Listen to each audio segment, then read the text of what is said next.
Kebaikan Bapak Ibu hari ini.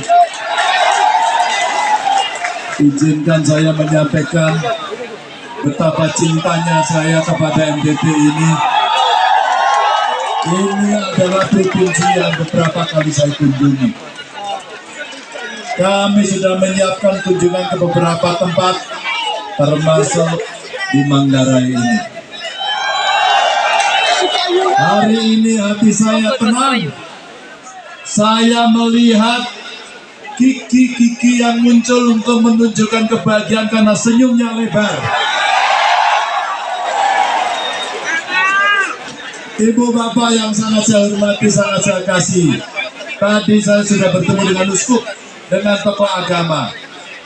Beliau sampaikan kepada saya pesan yang sangat luar biasa. Kekuasaan yang sedang dikontestasikan, pemilu yang sedang dilaksanakan, tidak hanya sekedar bicara berapa banyak dukungan, tapi adakah moralitas yang ada di sana? Adakah tanggung jawab yang bisa diberikan dengan nilai etika yang tinggi? Kami berkeliling di banyak tempat di NTT. Kami sudah sampai di Rote. Betapa orang-orang hebat dari NTT ini, jika diberikan kesempatan yang sama, mereka pun bisa seperti yang lain. Tidak pernah kalah. Siapa di Indonesia ini yang tidak kenal dengan konsep?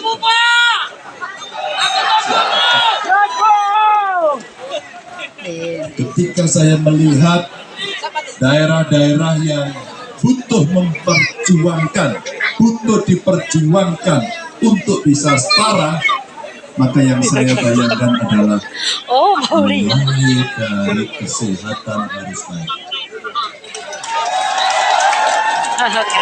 Setelah kesehatan baik, air bersih cukup, payung adik payung kasih turun media masalah adik, maka itu akan terjadi kalau pendidikannya baik. Betul. Apa tadi? Sini. Ini ada aspirasi yang kita dengar. Jadi bertani kan kakak? Bertani. Jadi apa yang sulit sekarang? Lahan basah. Jadi yang dibutuhkan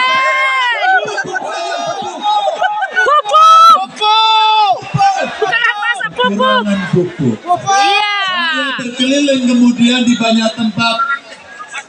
Kalau pupuk masuk subsidinya, petani yang miskin tidak bisa bertani dengan baik, maka produktivitas kita akan turun dan artinya kita tidak bisa swasembada.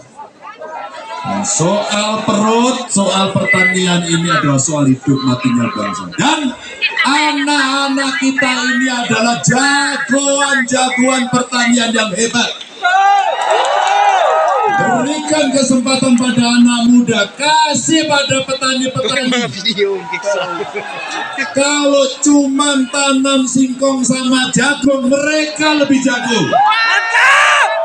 Mereka lebih bisa. Dan insya Allah tidak akan gagal. Karena mereka ahli dan punya pengalaman. Ketika saya bertemu dengan keluarga di Indonesia yang nasibnya belum baik, ada kemiskinan di sana, maka tidak cukup BLT, tidak cukup PKH. Meskipun itu bisa kita berikan, tapi mereka butuh pendidikan yang baik. Mereka butuh akses pendidikan untuk bisa mencapai sekolah di perguruan tinggi. Ibu bapak, kalau satu keluarga miskin ada satu anak sarjana, maka itu akan bisa membangkitkan keluarga itu dan lepas dari kemiskinan yang ada. Bapak Ibu setuju? Setuju. Bapak Ibu mau? Semua dari keluarga miskin. Pak Mahfud dari keluarga sederhana. Karena kami bisa sekolah tinggi, maka kami bisa memperbaiki situasi keluarga kami. Kami juga berharap itu juga terjadi pada Bapak Ibu sekalian. Termasuk di sini saya dikasih tahu Pak Uskup tadi. Pak Ganjar, pertanian di sini hebat, pariwisata hebat. Kami ingin anak-anak di Manggarai inilah yang akan mengelola pariwisata dan pertanian itu. Apakah Anda sanggup? Bapak Ibu, program-program ini tidak bisa jalan kalau tanggal 14 Februari kita tidak menang. Apakah Bapak Ibu sudah siap untuk memenangkan? Siap! Apakah Bapak Ibu sudah siap untuk memenangkan? Siap! Saya punya pesan Bapak Ibu. Saya punya pesan. Ketika kemudian banyak sekali di antara kelompok masyarakat ditelepon, ditindas, untuk diarahkan untuk memilih yang lain, apakah saudara mau ikut itu atau ikuti nuraninya? Nurani. Apakah saudara-saudara takut kalau ditekan? Tidak. Apakah saudara takut kalau diintimidasi? Tidak.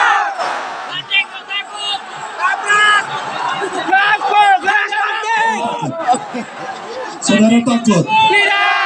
Saudara takut? Tidak. Gunakan hati nuraninya. Tunjukkan bahwa kita punya moral, kita punya kebebasan, dan kita punya keberanian. Itulah suara rakyat sejati yang kita harapkan nanti di Manggarai ini, di NTT ini. Saya mohon doa dan dukungan agar Ganjar Mahfud bisa memenangkan itu. Saya mau tanya, coblos nomor berapa? Kurang keras. Coblos nomor berapa? Nomor berapa? Bapak Ibu, saya titip. Yang pertama, mulai hari ini temuilah rakyat. Komunikasilah dengan saudara-saudara Bapak Ibu. Sampaikan salam Ganjar Mahfud kepada beliau-beliau.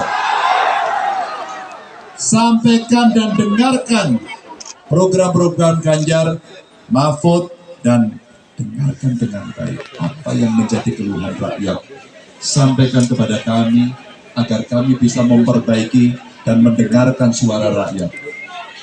Ajaklah mereka nanti untuk berbondong-bondong di tanggal 14 nyoblos nomor.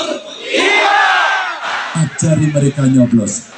Dan mudah-mudahan inilah ikhtiar kita bersama. Saya sampaikan